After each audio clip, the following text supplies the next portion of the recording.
Previous lecture में displacement reaction तक पढ़ाई कर चुके हैं। आज पढ़ेंगे हम लोग डबल डिस्प्लेसमेंट रिएक्शन। आज हम लोग पढ़ेंगे डबल डिस्प्लेसमेंट रिएक्शन।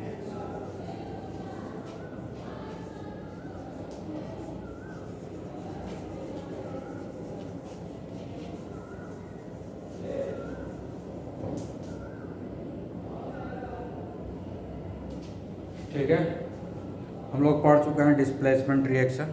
तो डबल डिस्प्लेसमेंट रिएक्शन क्या है ना। डिस्प्लेसमेंट रिएक्शन को सिंगल डिस्प्लेसमेंट भी बोलते हैं। तो एक एग्जांपल लेकर के हम देख सकते हैं। ठीक है, जैसे कि हम लोग कल पढ़े थे कॉपर ऑक्साइड का रिएक्शन हम लोगों ने मैग्नीशियम से करवाया था। तो क्या आया था, मैग्नीशियम ऑक्साइड आया था और कॉपर। ये क्या है, मोर रिएक्टिव एलिमेंट है। और इसमें ये कॉपर क्या है, लेस रिएक्टिव एलिमेंट। क्या किया है, मोर रिएक्टिव एलिमेंट जो है लेस रिएक्टिव एलिमेंट को रिप्लेस कर दिया और बाहर कर दिया। ठीक है, तो ये हुआ सिंगल डिस्प्लेसमेंट रिएक्शन, क्योंकि एक ही को डिस्प्लेसमेंट, सिर्फ एक एलिमेंट डिस्प्लेस हुआ। कौन हुआ, कॉपर। ठीक है ना, मैग्नीशियम कॉपर को डिस्प्लेस कर दिया, तो इसीलिए इसको हम लोग सिंगल डिस्प्लेसमेंट भी बोलते हैं। Single displacement, single displacement reaction बोलेंगे या सिंपली डिस्प्लेसमेंट रिएक्शन भी बोल सकते हैं। सिंगल डिस्प्लेसमेंट रिएक्शन बोले या सिंपली डिस्प्लेसमेंट रिएक्शन, दोनों एक ही बात है। और एक एग्जांपल ले लेते हैं, जैसे कि हम लोग आयरन ऑक्साइड, इसका रिएक्शन हम एल्यूमिनियम से करवाएंगे तो ये बनाएगा एल्यूमिनियम ऑक्साइड और आयरन को बाहर कर देगा। इसमें ये क्या है, मोर रिएक्टिव एलिमेंट है, मोर रिएक्टिव एलिमेंट। और इसमें ये आयरन क्या है, less reactive, less reactive element. तो ये जो मोर रिएक्टिव है, लेस रिएक्टिव एलिमेंट को डिस्प्लेस कर दिया और उसके जगह पर अपने चला गया। इसमें क्या है, एक ही मेटल का रिप्लेसमेंट हो रहा है, एक ही एलिमेंट का रिप्लेसमेंट हो रहा है ना।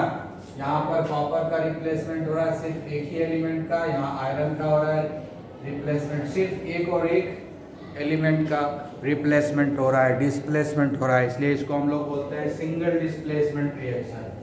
ठीक है, सिंगल डिस्प्लेसमेंट रिएक्शन। ठीक है, सिंगल डिस्प्लेसमेंट रिएक्शन। और इसको सिंपली डिस्प्लेसमेंट रिएक्शन भी बोलते हैं। तो डिस्प्लेसमेंट रिएक्शन बोले या सिंगल डिस्प्लेसमेंट रिएक्शन, बात एक ही है। तो अब डबल डिस्प्लेसमेंट रिएक्शन क्या होगा, इसका मतलब है इसमें दो एलिमेंट रिप्लेस हो। ठीक है ना, दो एलिमेंट रिप्लेस हो। तो सिंगल डिस्प्लेसमेंट रिएक्शन में क्या हुआ, more reactive element less reactive element को डिस्प्लेस कर देता है। More reactive element less reactive element को डिस्प्लेस कर देता है, एक ही रिप्लेसमेंट को। डबल डिस्प्लेसमेंट में क्या होता है कि एक दूसरे को डिस्प्लेस करता है। अब देखते हैं उसका एग्जांपल लेकर के। ठीक है, तो हम लोग अब उसकी पढ़ाई करेंगे।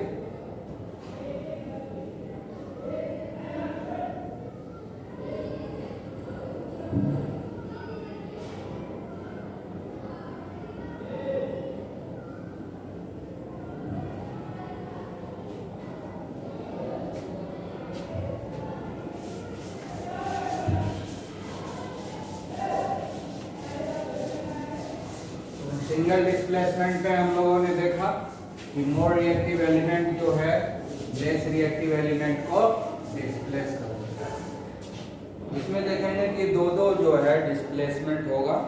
इसमें क्या होता है कि रिएक्टिविटी से मतलब नहीं है, इसमें रिएक्टिविटी से कोई मतलब नहीं है। तो सिंगल डिस्प्लेसमेंट में क्या हो रहा है, रिएक्शन किसके किसके बीच में हो रहा था, एलिमेंट और कंपाउंड के बीच में, है ना। सिंगल डिस्प्लेसमेंट में रिएक्शन किसके किसके बीच में हो रहा है, सिंगल डिस्प्लेसमेंट रिएक्शन किसके किसके बीच में हो रहा था? Element plus compound. ठीक है, तो बनता क्या है? कंपाउंड बनता है एंड प्लस एलिमेंट। ठीक है, ये रिएक्शन है सिंगल। तो सिंगल डिस्प्लेसमेंट में रिएक्शन किसके किसके बीच में होता है? एलिमेंट और कंपाउंड के बीच में होता है, और फिर कंपाउंड बनता है और एलिमेंट भी बनता है। ठीक है, ये हुआ सिंगल डिस्प्लेसमेंट रिएक्शन, जिसमें एलिमेंट और कंपाउंड के बीच में रिएक्शन होता है। अब हम लोग डबल डिस्प्लेसमेंट रिएक्शन देख रहे हैं। इसमें रिएक्शन जो होता है कंपाउंड और कंपाउंड के बीच में होगा। कंपाउंड और कंपाउंड के बीच में रिएक्शन होगा, फिर कंपाउंड ही बनेगा। दो कंपाउंड के बीच में रिएक्शन होगा और दो कंपाउंड ही बनेगा। ये हुआ हमारा डबल डिस्प्लेसमेंट रिएक्शन। ठीक है, तो इसका एग्जांपल लेते हैं। इसमें एक्सचेंज ऑफ आयंस होता है। डबल डिस्प्लेसमेंट में क्या होता है? Exchange of ions. ठीक है, मतलब क्या हुआ? अदला बदली। अदला बदली, ठीक है ना? अदला बदली मतलब तुम मेरे जगह पे आ जाओ, मैं तुम्हारे जगह पे जाऊंगा, है ना? दो आदमी बैठा हुआ है दो कुर्सी पर, उसके बाद कुर्सी बदल लिया, है ना? ये आदमी उसके कुर्सी पर, वो आदमी इसके कुर्सी पर आके बैठ गया। इसको हम लोग बोलते हैं अदला बदली। इसी को हम लोग बोलते हैं एक्सचेंज। एक्सचेंज मतलब क्या हुआ कि तुम मेरे जगह पे आओ, हम तुम्हारे जगह पे जाएंगे। इसको बोलते हैं एक्सचेंज। तो यहाँ क्या लिखे हैं? Exchange of ion. मतलब क्या हुआ? आयन्स अपना पोजीशन को अदला बदली कर लेगा, एक दूसरे के बीच में एक्सचेंज कर लेगा। इसी को हम लोग बोलते हैं डबल डिस्प्लेसमेंट रिएक्शन। चूंकि दो आयन्स एक दूसरे को रिप्लेस कर रहा है, इसलिए इसको हम लोग बोलते हैं डबल डिस्प्लेसमेंट रिएक्शन। ठीक है, तो हम लोग एग्जांपल लेते हैं। ठीक है, सिल्वर नाइट्रेट। ठीक है, सिल्वर नाइट्रेट का एक्वस सॉल्यूशन लेंगे। जब भी डबल डिस्प्लेसमेंट रिएक्शन रहेगा तो ये कंपाउंड दोनों ही कंपाउंड का सॉल्यूशन बनाएंगे। जब तक सॉल्यूशन नहीं बनाएंगे तब तक डबल डिस्प्लेसमेंट रिएक्शन होगा नहीं। ऐसे भी जनरली रिएक्शन सॉल्यूशन बना के ही होता है। ठीक है, और दूसरा हम लोग ले लेंगे सोडियम क्लोराइड। ठीक है, ये भी पानी में घुलता है। सोडियम क्लोराइड नमक होता है, वो भी पानी में घुलता है। दोनों ही कलरलेस है। दोनों ही क्या है? कलरलेस। कलरलेस, ये भी कलरलेस है। ठीक है, दोनों को रिएक्शन करवाए तो रिएक्शन कराने के बाद क्या बनेगा? सिल्वर क्लोराइड बनेगा। सिल्वर क्लोराइड बनेगा जो सॉलिड होगा, पानी में घुलेगा नहीं। साथ में बनेगा सोडियम नाइट्रेट। ये भी कलरलेस है, लेकिन ये पानी में घुल जाएगा, ये कलरलेस हो जाएगा। ठीक है, और ये बनेगा व्हाइट पीपीटी। हम लोग पढ़े हैं पहले पीपीटी के बारे में बताया, इनसॉल्युबल सॉलिड रेसिड्यू। ऐसा रेसिड्यू जो पानी में घुल नहीं रहा है, इसलिए वो अपने कलर को शो करता है, इनसॉल्युबल सॉलिड रेसिड्यू। इसीलिए डिस्प्लेसमेंट रिएक्शन को हम लोग प्रेसिपिटेशन रिएक्शन भी बोलते हैं। डबल डिस्प्लेसमेंट रिएक्शन को हम लोग बोलते हैं प्रेसिपिटेशन रिएक्शन। Precipitation reaction. ठीक है, डबल डिस्प्लेसमेंट रिएक्शन को हम लोग प्रेसिपिटेशन रिएक्शन भी बोलते हैं, क्योंकि सारे डबल डिस्प्लेसमेंट रिएक्शन में लगभग 99% डबल डिस्प्लेसमेंट रिएक्शन में प्रेसिपिटेट बनता ही है। मतलब इनसॉल्युबल सॉलिड रेसिड्यू बनता ही है, जिसके कारण चेंज इन कलर भी होता है और हमको इनसॉल्युबल सॉलिड रेसिड्यू होता है।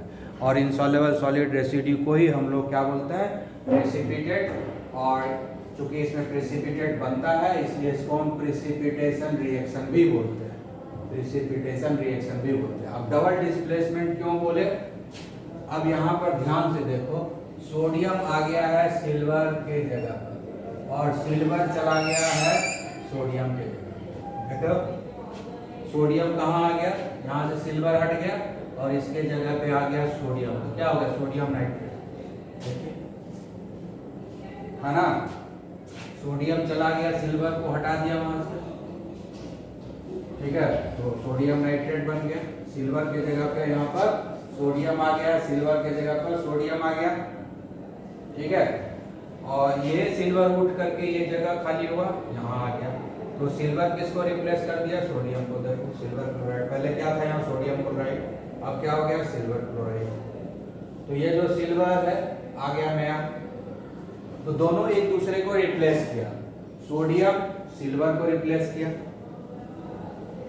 या सिल्वर जो है सोडियम को रिप्लेस किया। दोनों एक दूसरे को रिप्लेस कर रहा है, दोनों अपना कुर्सी बदल लिया, है ना, दोनों अपना अपना कुर्सी बदल लिया।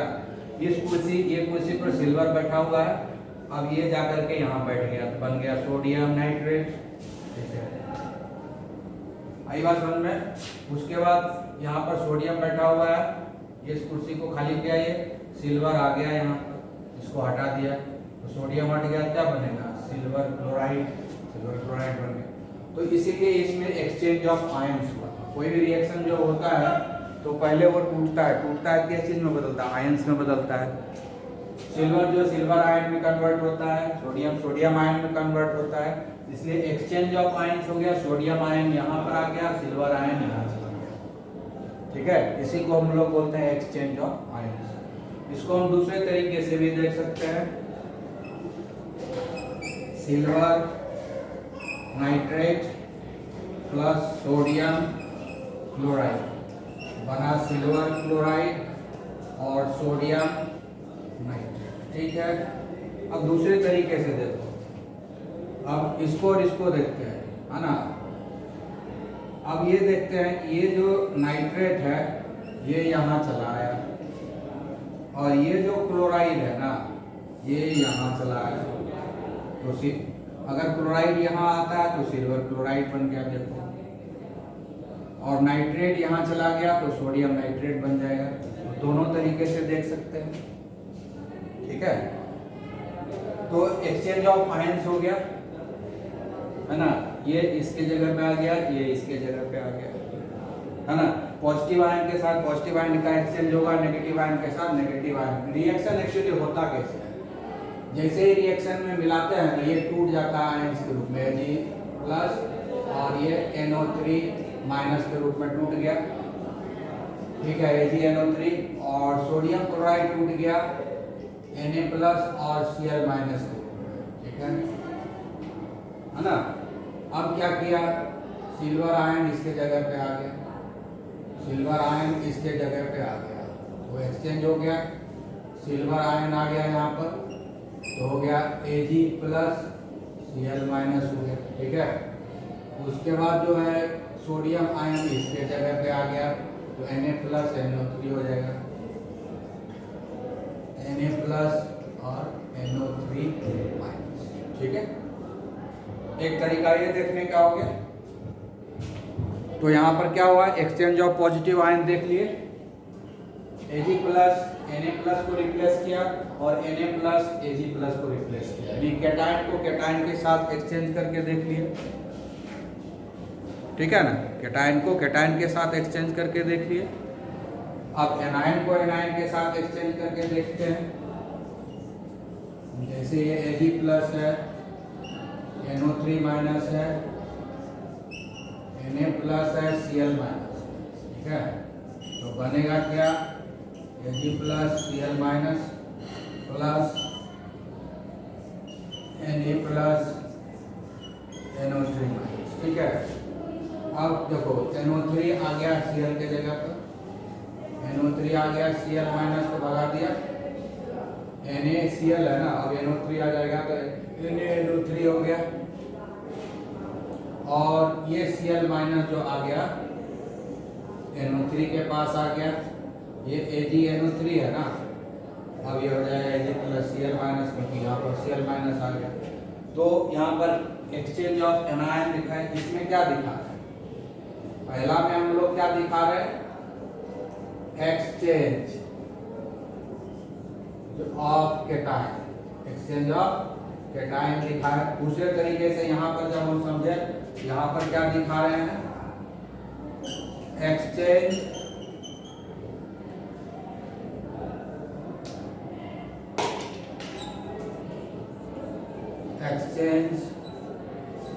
ऑफ एनायन हो रहा है।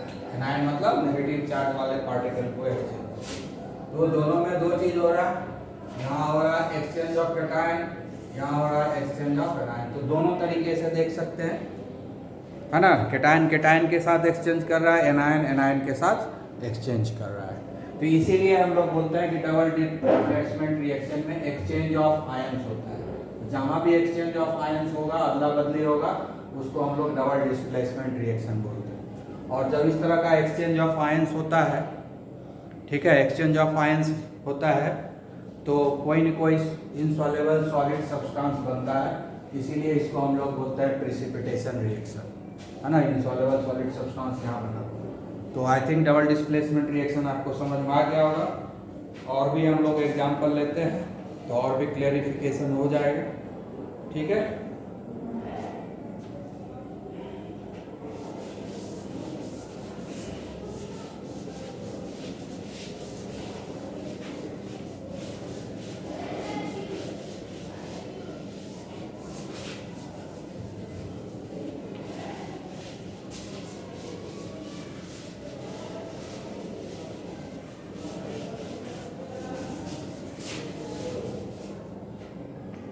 तो हम लोग दूसरा एग्जाम्पल जरा लेते हैं, ठीक है।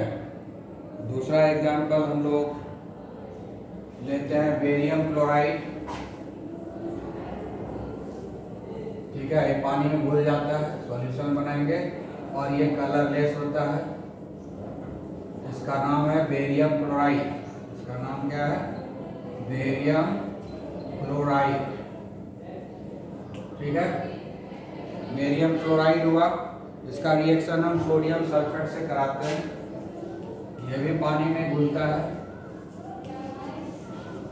ये भी पानी में घुल जाता है। दोनों के बीच में जब रिएक्शन होता है, ये भी कलरलेस होता है। ये सोडियम सल्फेट है, ये भी कलरलेस होता है, ये भी कलरलेस है। और ये हो गया हमारा सोडियम सल्फेट, ठीक है।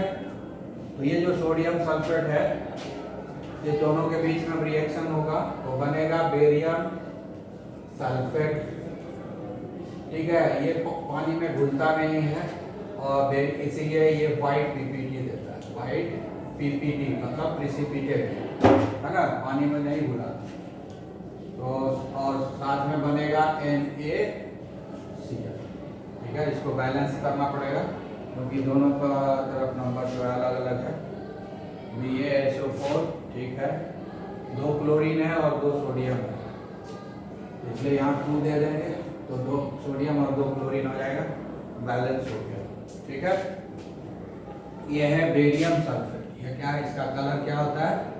उजला होता है, वाइट होता है, ठीक है ना, कर्डी वाइट देगा बेरियम सल्फेट। इस देख रहे हो, इस रिएक्शन में भी एक इनसॉल्युबल सॉलिड रेसिड्यू बना है, इसलिए इसको हम लोग बोलेंगे प्रिसिपिटेशन रिएक्शन।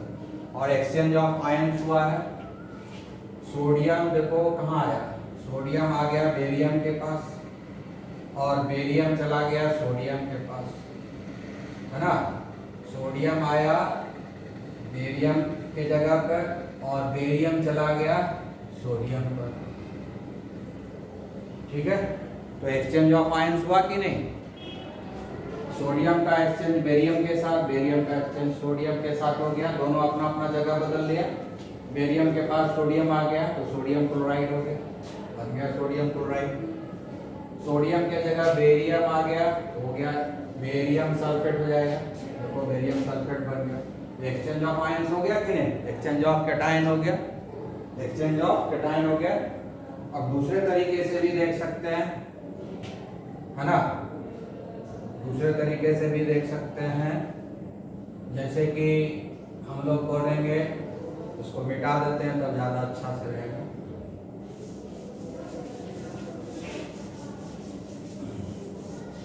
अब देखो, क्लोरीन चला गया सल्फेट के पास और सल्फेट आ गया क्लोरीन की जगह पर, दोनों एक दूसरे की जगह पे आ गए। क्लोरीन चला गया सल्फेट के पास, ये सल्फेट हट गया तो सोडियम क्लोराइड बन जाएगा, बन गया सोडियम क्लोराइड।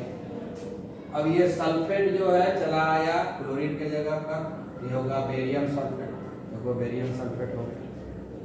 तो ऊपर में हम दिखा रहे हैं एक्सचेंज ऑफ कैटायन, नीचे दिखा रहे हैं एक्सचेंज ऑफ एनायन, है ना। यहाँ हो रहा है एक्सचेंज ऑफ कैटायन, ठीक है, और इधर दिखा रहे हैं एक्सचेंज ऑफ एनायन, ठीक है। यहाँ प्रेसिपिटेट बन रहा है इसलिए इसको हम लोग प्रेसिपिटेशन रिएक्शन भी बोलते हैं, ओके।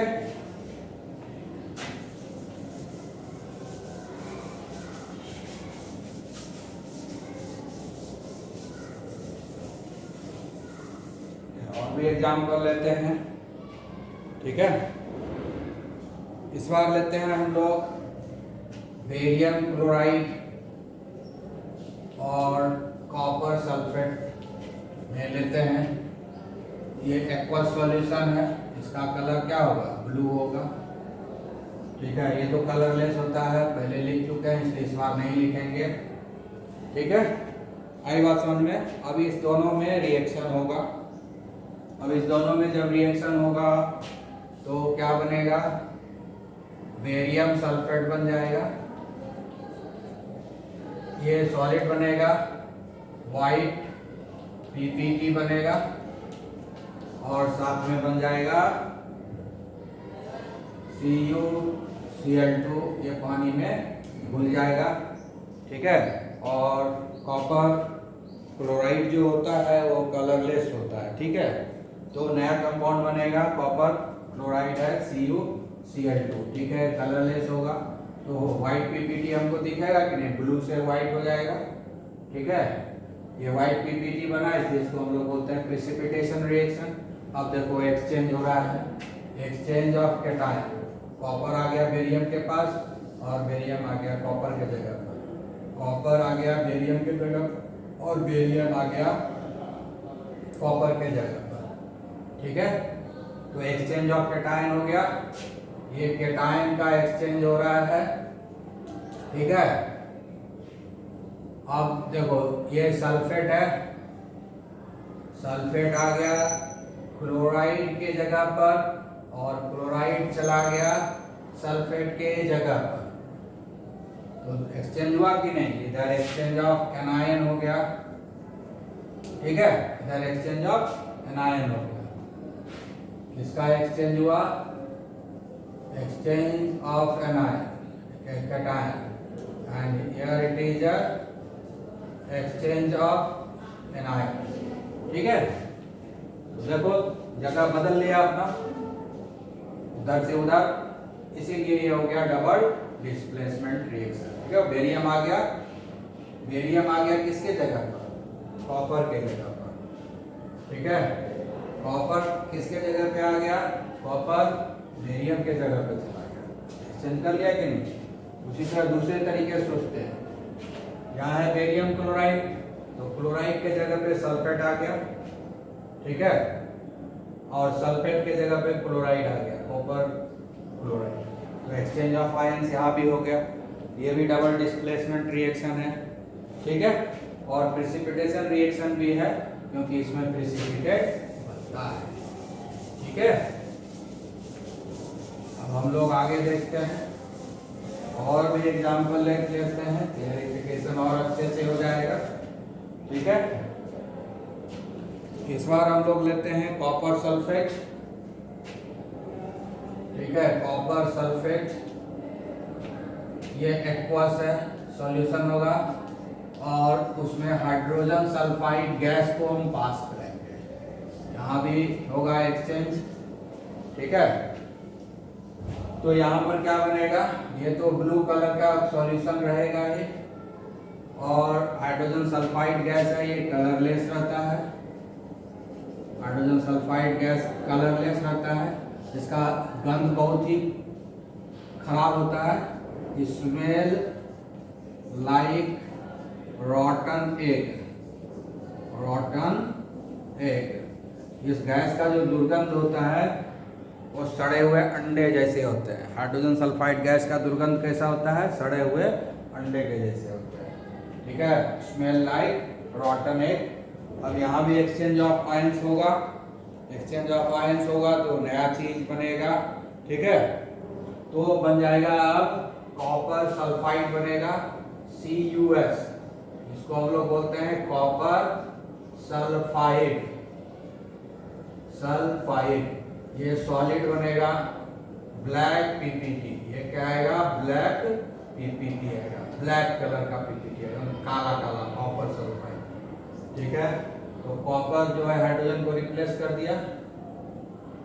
ठीक है, अब हाइड्रोजन जो है कॉपर को रिप्लेस कर देगा। ठीक है, तो बन जाएगा H2SO4। ये तो पानी में घुल जाएगा। इसको जान रहे हो कि ये सल्फ्यूरिक एसिड है, सल्फ्यूरिक एसिड है ये। ठीक है, वो कलरलेस होता ही है, तो हमको ब्लैक PPT मिलेगा, साथ में सल्फ्यूरिक एसिड मिलेगा। ठीक है, तो ये हो गया हमारा कॉपर सल्फाइड। ब्लैक PPT दिया, एक्सचेंज हो गया। देखो कॉपर आ गया हाइड्रोजन के जगह पर और हाइड्रोजन चला गया कॉपर के जगह पर। हाइड्रोजन जब कॉपर के जगह पर आया तो H2SO4 बन गया। देखो उधर H2SO4 है। और जब कॉपर चला गया हाइड्रोजन की जगह पर तो CuS हो गया, कॉपर सल्फाइड, जो हमको ब्लैक PPT मिला। ब्लैक PPT मिला इसलिए इसको प्रिसिपिटेशन रिएक्शन बोलते हैं और इसमें एक्सचेंज ऑफ आयंस हो गया। अगर हम दूसरे तरीके से देखेंगे तो देखेंगे कि ये जो सल्फाइड है सल्फेट के जगह पे आ गया और सल्फेट जो है सल्फाइड के जगह पर चला गया, एक दूसरे से एक्सचेंज कर लेता है। तो केटाइन का हम ऊपर में दिखा दिए एक्सचेंज, एनायन का नीचे में एक्सचेंज दिखा दिए। तो इस तरह से ये डबल डिस्प्लेसमेंट रिएक्शन है, इसको हम लोग प्रिसिपिटेशन रिएक्शन भी बोलते हैं। ठीक है, तो अब हम लोग जो है आगे बढ़ेंगे, इसी में और एग्जांपल लेंगे।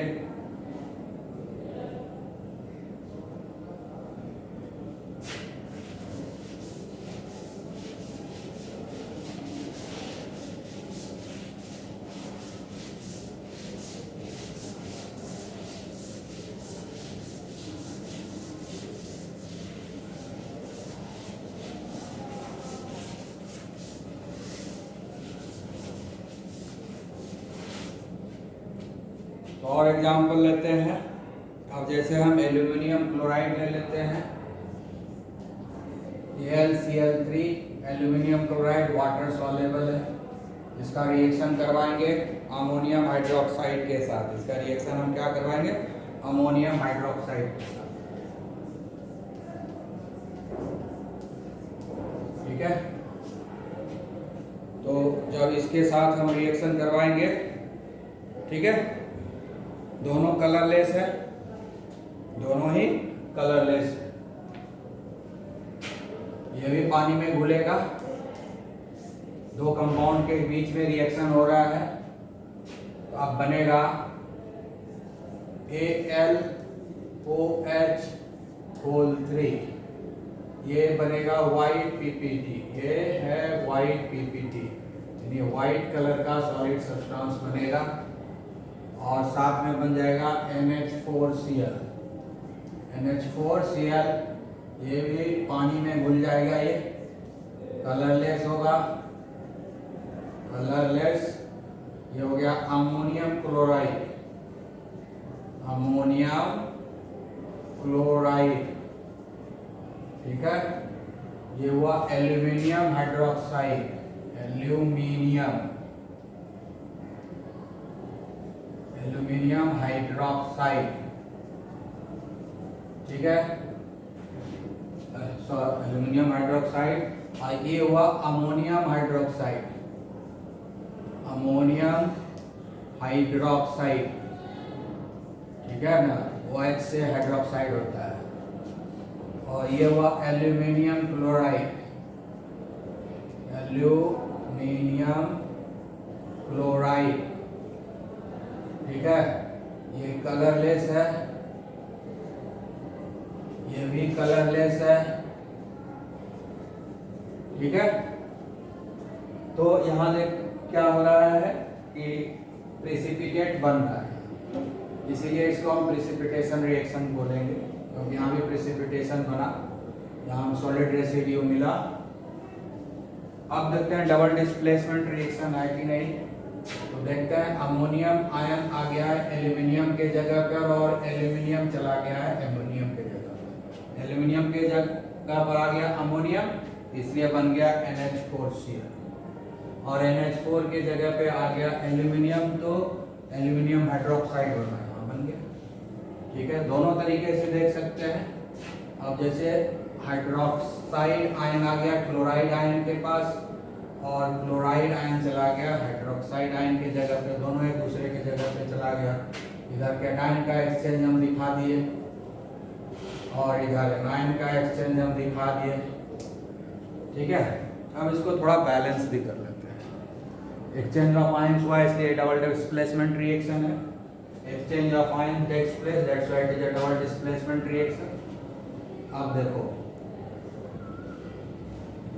3 क्लोरीन है उधर, इधर एक ही क्लोरीन है, 3 दे देते हैं, तो क्लोरीन हो गया दोनों तरफ 3 3, इधर भी 3 और इधर भी 3। लेकिन उस केस में अमोनियम आयन हो गया 3, लेकिन यहाँ पर अमोनियम आयन एक ही है, इसलिए 3 यहाँ डाल दिए तो हो गया अमोनियम आयन भी 3 हो गया। अब उसके चक्कर में OH भी 3 हो गया, स्वाभाविक से इधर OH 3 है, सब बराबर हो गया सब, ठीक है। अब तो सारा बराबर हो गया, बैलेंस केमिकल इक्वेशन हो गया, ठीक है। ये प्रेसिपिटेशन रिएक्शन हो गया, क्योंकि उसमें प्रेसिपिटेट बन रहा है, ठीक है। आगे बढ़ते हैं और भी एग्जाम्पल लेते हैं।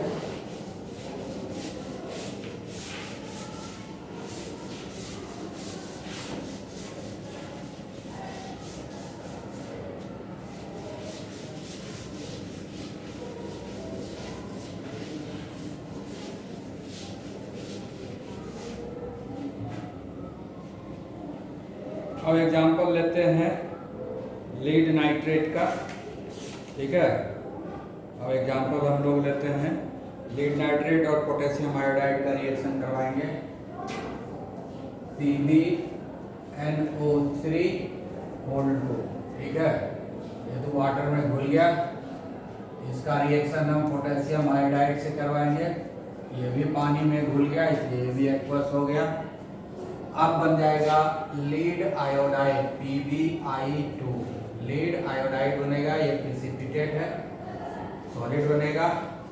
और उसके बाद बनेगा पोटेशियम नाइट्रेट बनेगा KNO3, जो पानी में घुल जाएगा, ठीक है।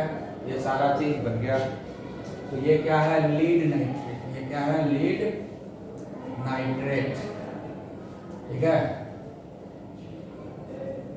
लीड नाइट्रेट है, ये कलरलेस, ठीक है। पोटेशियम आयोडाइड, ये भी कलरलेस ही, ये क्या है, ये भी, ये है पोटेशियम आयोडाइड, ठीक है। पोटेशियम आयोडाइड ये भी कलरलेस ही है, ठीक है। अब ये जो लीड आयोडाइड बना, यहाँ क्या बना, लीड आयोडाइड, क्या बना, लीड आयोडाइड। ये yellow PPT, yellow PPT, yellow colour, colourless to yellow हो गया। तो क्या हो गया, कलरलेस टू येलो। और ये भी कलरलेस है, ये भी कलरलेस है, इसका नाम है पोटेशियम नाइट्रेट। नाम सब याद रखना है, फॉर्मूला याद रखना है। तो इसमें देख रहे हैं कि येलो प्रेसिपिटेट बन रहा है, इसलिए इसको हम प्रेसिपिटेशन रिएक्शन बोलेंगे, क्योंकि इसमें प्रेसिपिटेट बन रहा है, इनसॉल्युबल सॉलिड रेसिड्यू आ रहा है, ठीक है। उसका डबल डिस्प्लेसमेंट रिएक्शन भी हो रहा है, क्योंकि पोटेशियम जो है लीड के जगह पे आ गया और लीड जो है पोटेशियम के जगह पे आ गया। दूसरे तरीके से देखते हैं, आयोडाइड जो है नाइट्रेट के जगह पे चला गया और नाइट्रेट जो है आयोडाइड के जगह पे, ठीक है, एक्सचेंज हो गया।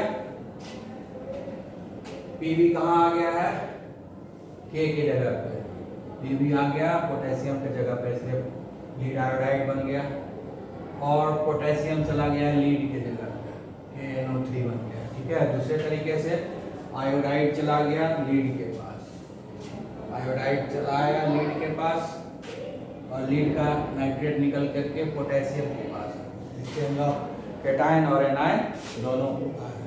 ठीक है, इसीलिए ये डबल डिस्प्लेसमेंट रिएक्शन है। अब देखते हैं बैलेंस करने की जरूरत है या नहीं। इधर NO3 दो है, इधर NO3 एक ही है, इसलिए इसको हम 2 लगा दिया, अब NO3 दो हो गया। लेकिन जब NO3 को 2 किए तो पोटेशियम भी 2 हो गया, तो इधर भी पोटेशियम को 2 करना पड़ेगा, इसलिए यहाँ 2 से गुना कर दिए तो पोटेशियम भी 2 हो गया, लेकिन आयोडीन साथ में 2 हो गया। सौभाग्य से इधर आयोडीन 2 है, इसलिए प्रॉब्लम नहीं है। हो गया बैलेंस। ये बैलेंस केमिकल इक्वेशन हो गया, इसको हम लोग प्रेसिपिटेशन रिएक्शन भी बोलते हैं। ठीक है,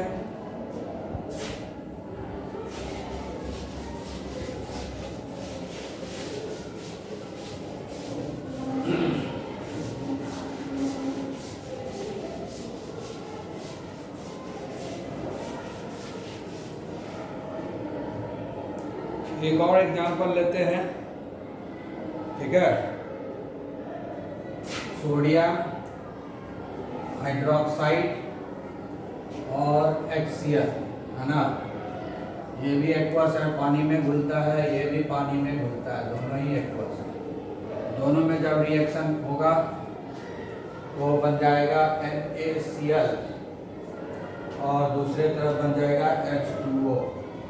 H2O लिक्विड है, NaCl एक्वस है।